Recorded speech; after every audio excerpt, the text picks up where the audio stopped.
म सक्छु भन्नुस् तपाईँ सक्नुहुन्छ, म सक्दिनँ भन्नुस् तपाईँ सक्नुहुन्न। दुवै अवस्थामा तपाईँ सही नै हो।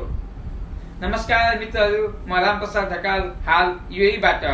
मेरा प्यारा मित्रहरूलाई वार्ता गरे बमोजिम आज पनि म एक सन्देशमूलक भिडियोको साथमा उपस्थित भएको छु। मित्रहरू भिडियो सुरु गर्दै गर्दाखेरि मैले भनेको थिएँ म सक्छु भनेर संकल्प गर्नुहोस् तपाईँ सक्नुहुनेछ, म सक्दिनँ भनेर भन्नुहोस् तपाईँ सक्नुहुने छैन। दुवै अवस्थामा तपाईँ सही नै हो। यो भनाइ थियो प्रसिद्ध व्यापारी हेनरी फोर्डको। हेनरी फोर्डले जहिले पनि भन्नुहुन्छ, यदि तपाईँ म गर्न सक्छु भनेर जब कमिटमेन्ट गर्नुहुन्छ, जस्तो सुकै प्रावधान, जस्तो सुकै बाधा, जस्तो सुकै समस्या आए तापनि, जति सुकै अप्ठ्याराहरू भए तापनि तपाईँले गरेरै छोड्नुहुन्छ र तपाईँ त्यो काम गर्न पनि सक्नुहुन्छ। त्यही भएर त्यसै कन्डिसनमा फेरि हेनरी फोर्डले भन्नुहुन्छ, यदि तपाईँ सोच्नुहुन्छ कि म गर्न सक्दिनँ भनेर तपाईँ गर्न सक्नुहुन्न।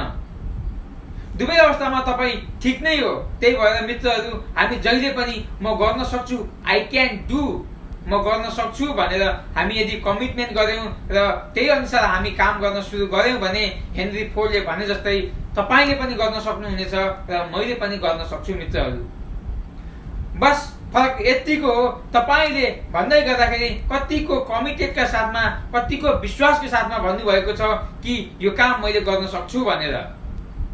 यदि हामीलाई हजारौं गर्न नसक्ने त्यस्ता बहानाहरू छन् भने एउटा मात्र रिजन, जुन रिजनले गर्न सक्छु भन्ने तपाईँ हामीलाई फिलिङ गराउँछ, तपाईँ हामीलाई भान गराउँछ, त्यही एउटा रिजन, त्यही एउटा कारण तपाईँ हामी सफल हुनको लागि ठुलो हतियार बन्न सक्छ। मित्रहरू, त्यही भएर जहिले पनि म गर्न सक्छु भनेर कमिटमेन्ट गरौँ र गर्नको लागि अगाडि बढौँ। जबसम्म तपाईँले म गर्न सक्छु भनेर भन्नुहुन्न तबसम्म तपाईँ गर्न सक्नुहुन्न।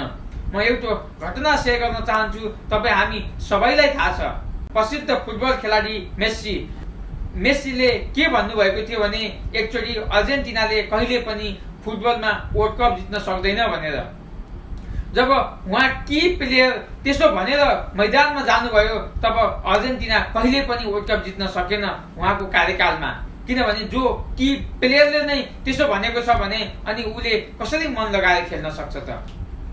त्यही भएर जहिले पनि मित्रहरू, रिजल्ट आउनभन्दा पहिला, नतिजा आउनभन्दा पहिला मैले गर्न सक्छु र म गर्छु भनेर यदि तपाईँ हामी मैदानमा आइयो भने तपाईँ हामीले गर्न सक्छौँ। मित्रहरू, मेरा प्यारा मित्रहरूलाई मैले वार्ता गरे बमोजिम आज पनि एक सन्देशमूलक भिडियोको साथमा उपस्थित भएको थिएँ। यदि तपाईँहरूलाई मन पर्यो भने मेरो यो सन्देशमूलक भिडियोलाई लाइक, कमेन्ट र सेयर गर्नुहोला। साथसाथै मेरा प्यारा मित्रहरूले यस्तो किसिमको सन्देशमूलक भिडियो मेरो फेसबुक, मेरो ट्विटर, मेरो इन्स्टाग्राम, मेरो ब्लग र मेरो पर्सनल वेबसाइटमा पनि हेर्न सक्नुहुनेछ।